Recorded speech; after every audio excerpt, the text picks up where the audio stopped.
I'm ready to begin three. I'd like to call this meeting of the Cambria Community Services District Board of Directors to order. It is 9:01. And I would like to ask you to join me in the Pledge of Allegiance, please. I pledge allegiance to the flag of the United States of America and to the republic for which it stands, one nation under God, indivisible, with liberty and justice for all.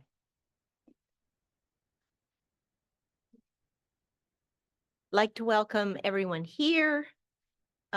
We do have one board member who has an excused absence. That's Director Gray. But we do have a quorum because we have the other 4 board members here. So we're okay to go forward. Let's go ahead and ask for public comment. And this public comment is for people who are, for agenda items that are actually on the agenda. So do we have anybody in-house who would like to make public comment? Do we have anybody online? Yes, Crosby and Laura Swartz. Okay. Crosby and Laura Schwartz, please. Good morning, President Scott, board and staff. We are requesting that the following 2 vacant parcels be removed from Exhibit A to Resolution 37-2025 contract abatement list for the reasons listed below. The 2 parcels are APN 023-282-033 and APN 023-341-074. Number 1, we believe all our parcels meet the published 2025 Fire Hazard Fuel Reduction Program guidelines. Number 2, from the CCSD staff photographs, we believe that the parcels that failed inspection are not the APN numbers listed in Exhibit A. In fact, one of them is actually the adjacent CCSD-owned property. Number 3, both parcels are on steep slopes subject to erosion if the existing vegetation is disturbed. The geologic site observation report for the adjacent parcel is attached. We would appreciate the opportunity for a site visit with Chief Berkey to discuss what additional treatments may be needed to comply with the 2025 FHFRP guidelines. Thank you for your consideration of this request. 2 people. That's my comment, and Laura also has a comment. Okay, Laura, please. Yes, good morning, board and staff. Laura Swartz here, 17 years homeowner, 15 years of working on environmental lots that we've been purchasing close to our home, again, for environmental reasons. The thing, personally, I have worked on these lots, taking out the invasives as per se in the weed guide that David uses for his training. I've been taking out these things by hand personally for 15 years. I've gotten rid of the broom. I've gotten rid of the poison hemlock. The tall grasses, I've planted only native vegetation that is green and healthy. The thing is, nature abhors a vacuum. If we take out the green understory, native green understory, the invasives will come back that are much more flammable and they will cause much more trouble. The more you whack, the worse it gets. I think you can see that in a lot of areas that's been happening. So my thing is, we would like to have a meeting and discuss this. There's been some land that's been trimmed around us that now we have a wind tunnel that if we do have any invasives or any fires, God forbid, it will blow right to our house, much worse than it has before. So really asking to take into consideration here. And again, one of the lots, the 033 lot, the 282, okay, they have taken a picture of the CCSD lot that is next door to us. And I personally have cleaned big tall grass off of that.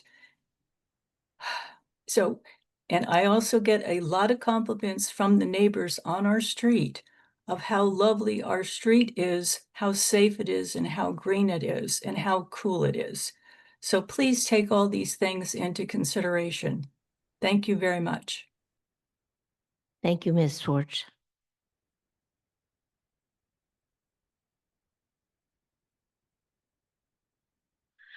Is there anyone else online? No. Okay, so I think there are some responses that we'd like to make to your statement. Do you want to do that, General Manager? Or- I can touch base on it and then Chief Berkey can follow up, Madam President. It sounds like there's a philosophical difference between what Mrs. Schwartz and Mr. Schwartz think that needs to be done in terms of weed abatement, but the ordinance is clear on what needs to be done, ladder fuels and things of that nature. If they believe that there's some sort of exemption, it's outlined in Section D of the ordinance that they need to approach the fire chief 30 days prior. So staff's opinion is that it would be inappropriate to subvert the ordinance since it's been clear, and Mr. Schwartz has been to the Fire Protection Committee multiple times and commented on both ordinances for developed and undeveloped parcels. So this has been discussed ad nauseum, and they were well aware of the requirement to meet with the chief 30 days prior for any exemptions, and that was not done. The chief is willing to meet with the Schwartzes, but we don't have a lot of time. So I can work with the contractor in terms of the order in which these parcels will be abated, and there could be a couple days of leeway, which that the chief and the Schwartzes can meet and discuss this. But the argument of invasives, there's just isn't latitude for the district to evaluate philosophical differences on wind tunnels, and the ordinance is what it is.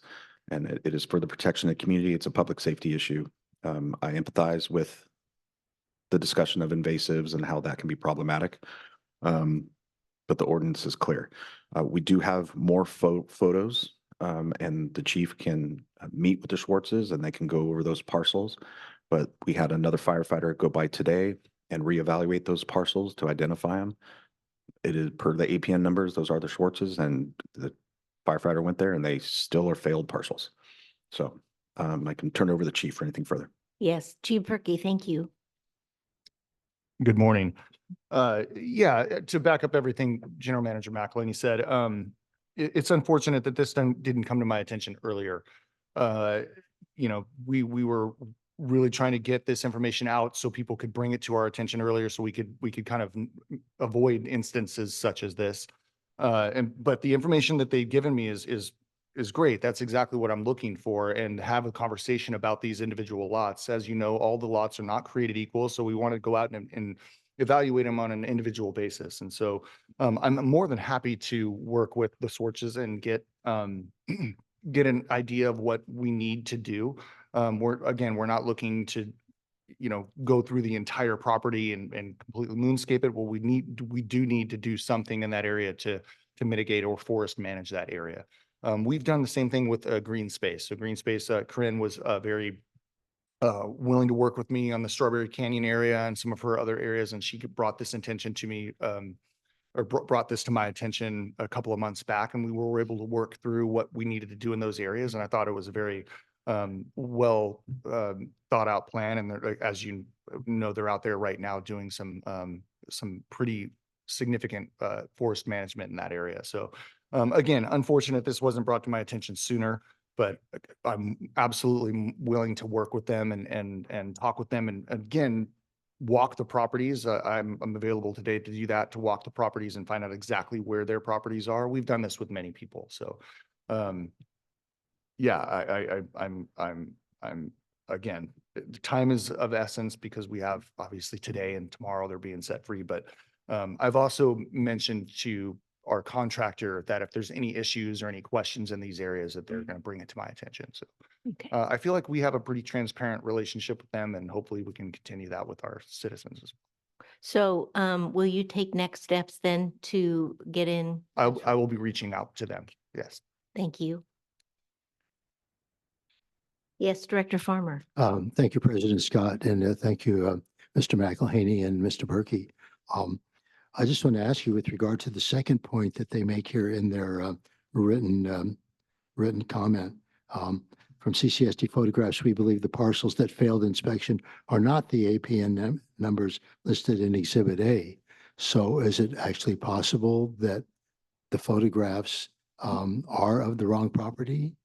It's happened before. Yeah. And that's what I'll confirm. I'll go out there again. It's very difficult to tell from one picture what property line we're talking about, but I'll go out there. My firefighter was out there this morning, kind of confirming those lines. It looked like it's pretty accurate, but again, I'll reach out to the property owners and they should have maybe they have some more historic data that I don't have, to confirm all of these. And again, we'll just work together and make sure we're talking about the correct property. All right, thank you. Okay, and I'd just like to say that we recognize all the hard work that you both have put into a lot of the forest health and that kind of thing. So we truly appreciate that, and hopefully you can get things worked out with Chief Berkey, and we can go on from here. Thank you so much. Anybody else online? No. Okay. So I think then we're ready to go on to hearings and appeals. And so I'd like to open the hearing on agenda item 3A. General Manager McElhaney, could you please present this agenda item? Yes, Madam President. Agenda item 3A, a public hearing to discuss and consider adoption of resolution 37-2025, ordering abatement of public nuisance for the fire hazard fuel reduction program, known as the FRP. The fiscal impact on the district essentially is us paying the contractors fees to weed abate these failed parcels. And then through the reimbursement process, as we send out those bills, the CCSD then subsequently sends out bills to cover those fees. If those fees aren't paid, they're collected on the tax roll. Per the health and safety code, these notices to destroy weeds were sent out to all the owner of the parcels in the district. And additionally, we sent out a letter to the community that not only explained the fire hazard fuel reduction program, but also the newly adopted ordinance when it comes to developed parcels. So we sent out a 10-page letter to every single parcel within the district, and for full transparency. So before you is the public nuisance list. I would like to say that the good thing is that we are down to, again, I'm ballparking, I haven't counted them out exactly, 170 parcels that failed, which is almost half of where we were at last year and almost a quarter of where we were at 2 years ago. So I think the hard work of the fire chief, fire protection committee, ad hocs, you name it, have done a good job in getting the word out to the community about this changing of the tide in terms of how important this is to the district in terms of fire protection. So I think we're heading in the right direction with the drop in the amount of failed parcels. And with that, I'll turn it over to the board. Board members have questions or comments? Yes, Director I would just Dean. like to say that, thank you, President Scott. I would just like to say that our fire department and our staff did an excellent job in getting the word out and making the public aware of what they needed to do for the weed abatement and fire protection. So thank you all very much for all you've done to keep the public informed. Yeah, you filled up my email.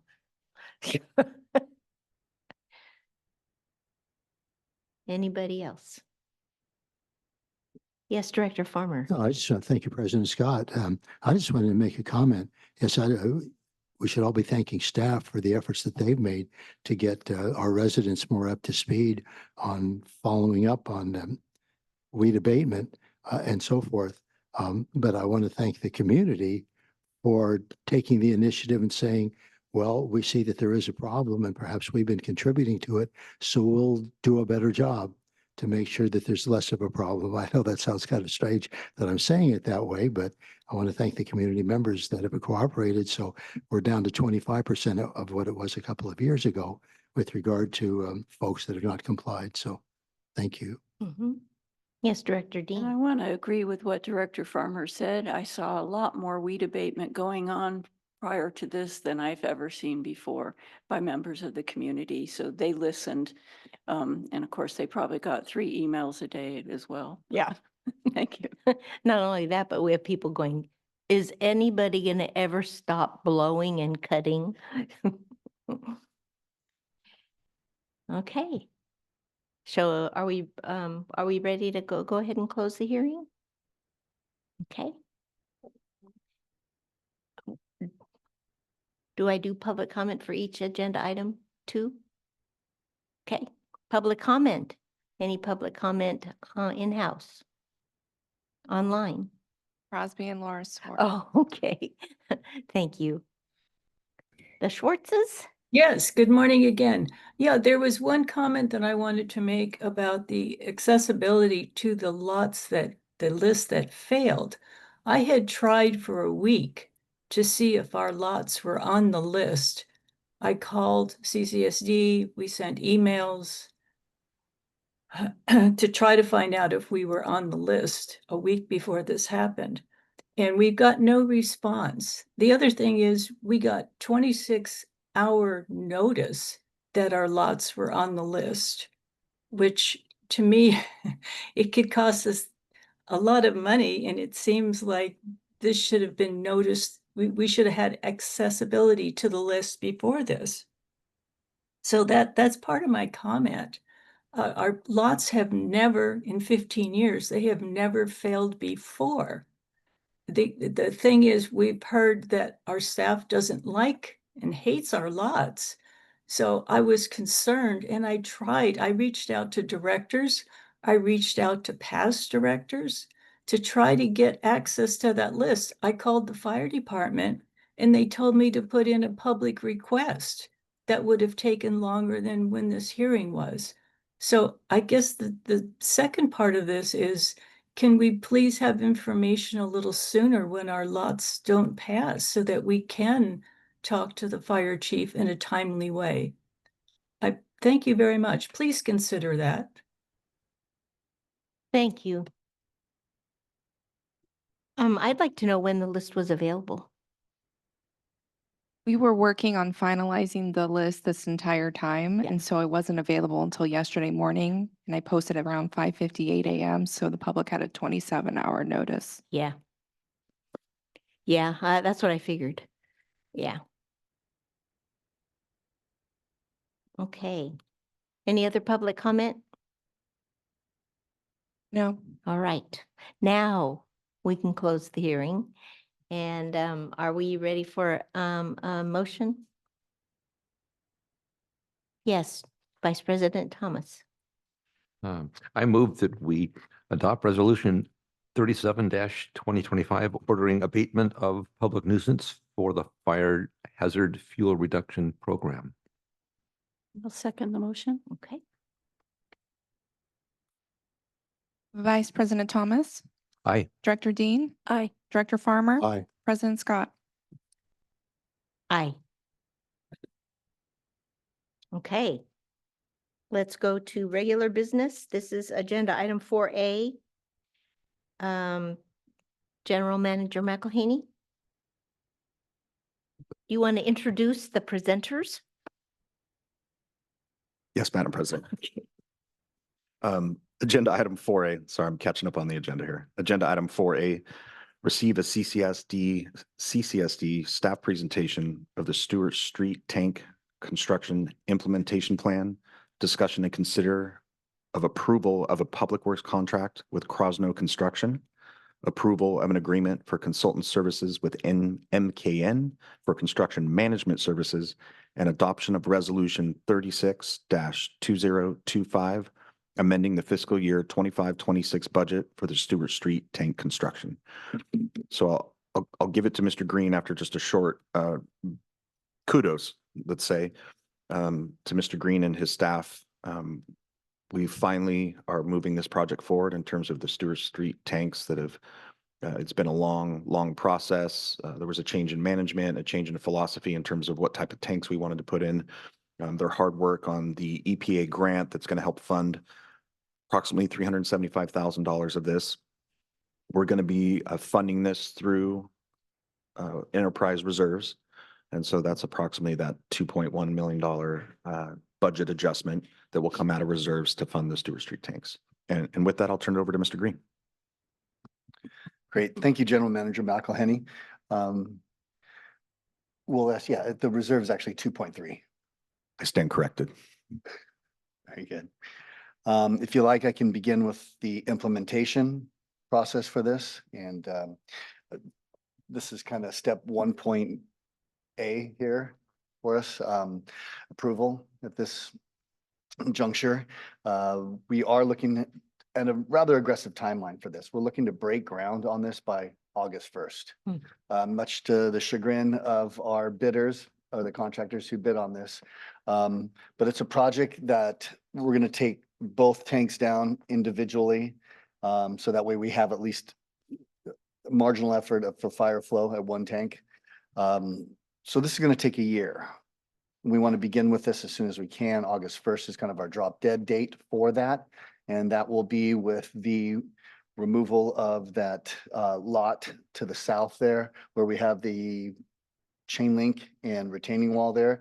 That'll get blown out. That'll be our staging area on that south side right there. And then we'll begin dismantling that first large tank.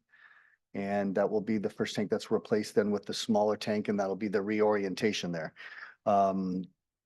So we're looking to get at least that tank down. We know we're going to be battling some inclement weather with this. I never hope for drought or anything of that sort of nature, but it would be nice if Mother Nature gave us some assistance, at least on this, on the first half of that tank. So we're looking to get that first tank removed and pad poured and replaced, and compaction and all that construction pieces that go along with that by the beginning of the wet season this year. So that's a lot of underground and a lot of earth moving, but I think it's absolutely doable. We just need to work collaboratively with our construction manager on that. Some other key phases, we're looking hopefully by December or January, we'll begin construction of that first tank. And then once that's completed, we'll have the onboarding process with that, where we take bacterial results. We'll work with the Division of Drinking Water, which will have to give us ultimate authorization to put that in our system or online. And then from there, we'll take down that second tank around February of 2026, and we'll begin the 6-month tear down and rebuild process with that. That's just kind of a broad overarching process to that. If there's any questions on that, I'll take that from the board right now, and then maybe we can move on to discussing bids. Yes, Vice President Thomas.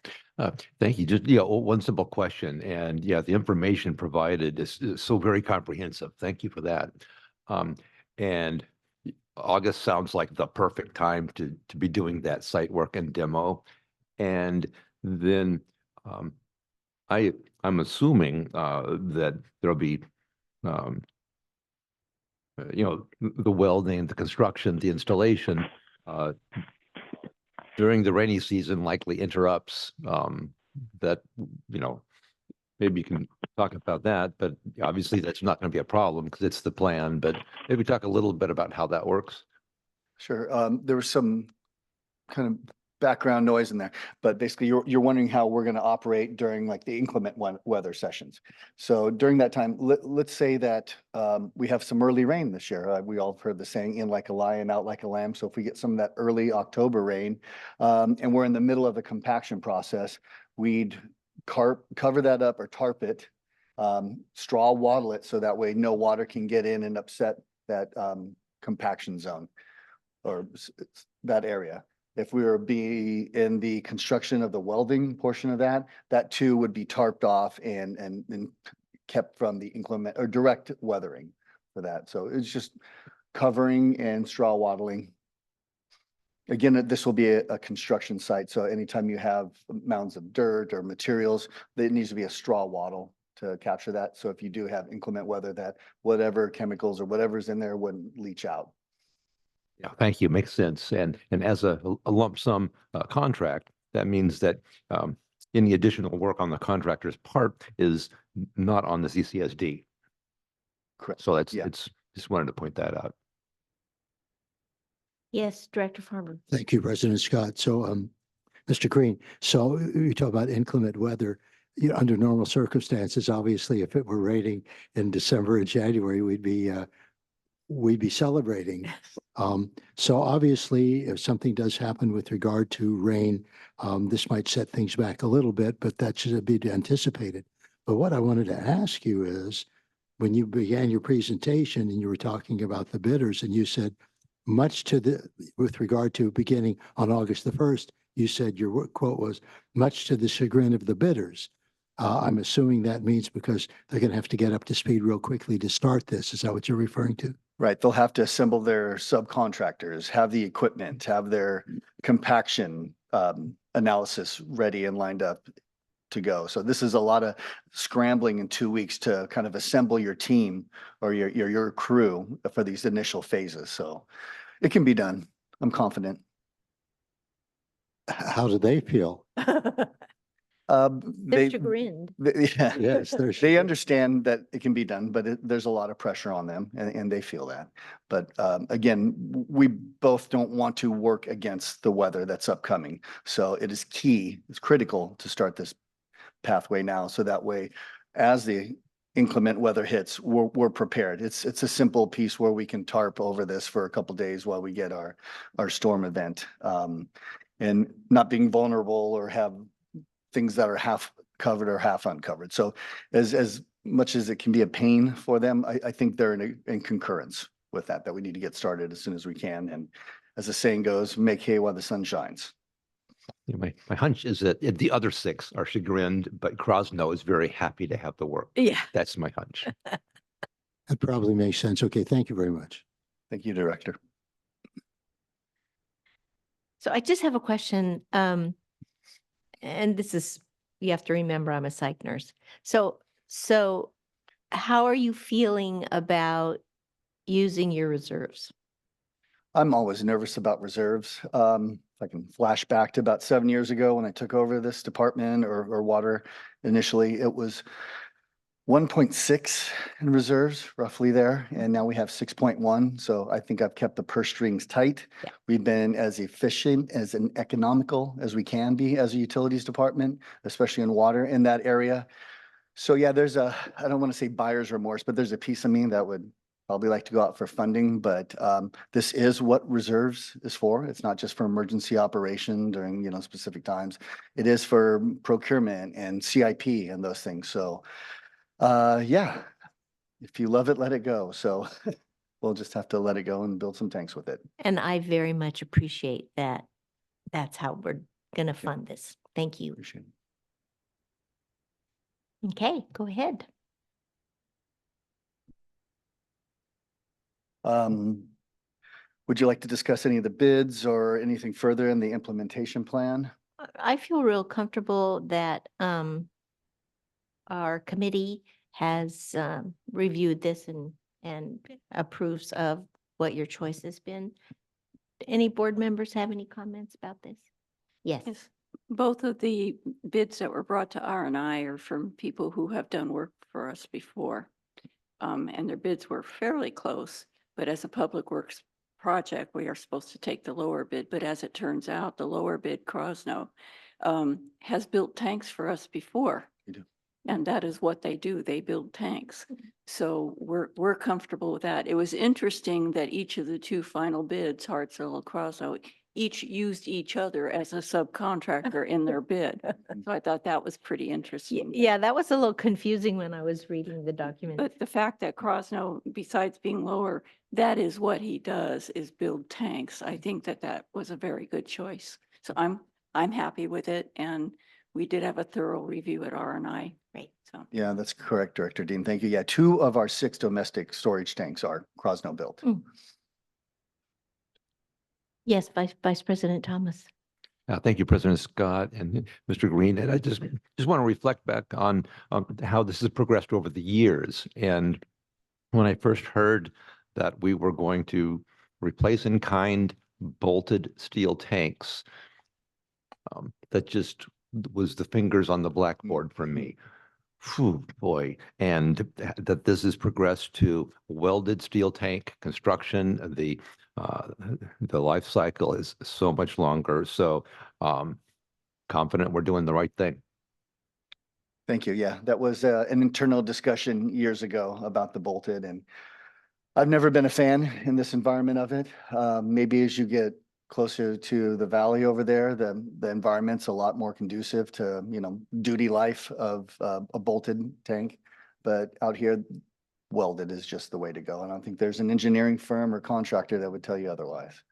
So thank you, Vice President Thomas. Thank you. Okay. Oh, yes, Director Farmer. Thank you, President Scott. So I'm ambivalent, reluctant to pose this question. But I feel like for people that are out there in the public who might be thinking about asking this question, I'm going to do it for them. So when I first got on the board back in 2016, and I remember in 2017, when we did a site visit to the Stewart Street tanks, and at that time, General Manager Gruber spoke to the fact that we needed to replace the tanks. And then he changed his mind, says, well, let's just do some repairs, even though the people that we had doing the work at that time, Mr. Bellis and his crew, they said, no, you need to do the new tanks now. So here we are like 8 years later. So I guess the question would be, why has it taken so long to address this issue since it was seen as a problem, like I said, 8 years ago? Well, I can tell you. And is it fair that I'm asking this question? I mean, No, just kind that's of an dropping it on absolute you fair as question, opposed Director to letting Farmer. you know. No, I'll kind of commiserate with you to an extent there. When I first arrived here and did a full asset inspection as I moved from CPO of the WRF over to Superintendent for Water, that was one of my chief concerns, was that tank. We had just spent $77,000 in 2017 to replace 7 pie pieces after a notice of violation from the Division of Drinking Water. I don't know how many more flags you could have thrown up in the air that says these tanks need replacing. And at that time, to replace both of those tanks would have probably cost $500,000. Right, that was the rough estimate, yeah. Yep. So we spent $77,000 just procrastinating on a major decision here. As we went through our executives at the general manager level, none were quite as prioritized with that tank replacement as I felt I was. And so thank goodness for General Manager McElhenney's arrival, and that we can push this priority issue to the top. And we've had talks and we've had designs, and we've known what we want to do with these tanks since probably 2018, 2019. So it's nice to see this fully executed, but I've tried my darndest, Director Farmer, to push this issue and have this replacement project brought forward. So I don't know if that's much of an answer, but that's the best that I can speak to. Well, I could probably infer what you're saying with regard to previous people in positions of responsibility and authority that dropped the ball with regard to following up on this very important issue. I would concur with that statement, yes. All right. And then I'll argue with Jim and say I had nothing to do with this. Jim is the one that, Mr. Green, that is. He's the one that's moved the ball forward on this. So the change in management in his position, not only from him becoming the utilities manager to Cody Meeks stepping in as the superintendent and Tony Artho, like he's got a rock solid team and they started moving the ball. They just started doing work. And so I think it was just leadership issues in general and not really putting your foot to the pedal. And if I can say anything about Mr. Green, he's put his foot to the pedal on multiple projects in the district and they're moving quickly. And I'll just remind the board and the public that he's only been in the position as the utilities manager for what, a year and 8 months. You know, it hasn't been very long. And he's all of a sudden taken projects that were literally at a standstill. And now they're here, you know, whether it comes to the East Ranch restroom, Stewart Street tanks, water reclamation facility project description. I could go on and on. Skate park, all of it. So that's credit to him. Thank you, General Manager. Thank you, Mr. Green. Thank you. And I will thank the board because it does take board direction and response. So I appreciate this board of directors that we have here. So thank you guys all very much. Yes, Director Dean. I just want to pile on and thank our great management team that we have in place. And that includes the general manager because he is the gatekeeper to the department managers. And if he didn't decide to move this forward, it wouldn't have moved forward. So thank you to all of you. Appreciate it. And this is a project that very much needed to be done for a very long time. So I'm happy to see it coming before us. Yeah, and I live on Richard. Well, if you thought the SST program was noisy, Oh, no. there will be some noise impact with some ratchet guns and removing the bolted Yeah. initially, but it'll be a shorter duration than what we just experienced with the SST. But we'll also do some public outreach on Richard and Stewart Street. If anyone saw the R&I, you saw the new banners that we had prepared that will be hanging probably sometime next week when we get more dates for pre-app meeting and those sorted out. But yeah. Yes, Director Dean. And the new banners are absolutely beautiful and be very eye-catching, but I know you're going to do some public outreach, going door to door to talk to the neighbors. Are you also going to do doorknob hangers and things like that? Yeah, so our intention is to print about 200, 250 door hangers, knock on the door. If we don't have any response, we'd leave that there with a direct line to me and maybe a brief project scope. I can be over verbose sometimes, so we'll basically just be like tank project starting. There'll be some noise impacts. Any questions, just reach out to me. But hopefully, I know on the Richard side or the Stewart side of that, there's a lot of full-time residents that are there full-time. So hopefully that I can get in touch with some of those folks and then we can kind of spread the word that way. What time do they start in the morning? So legally, we can start at 7 a.m. Okay, Yeah. okay. Any other board member comments or questions? How about public comment? How about in-house? Yeah, we've got a lot of people in-house.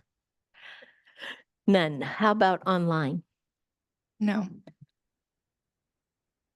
Okay. Then I think we're ready for a motion.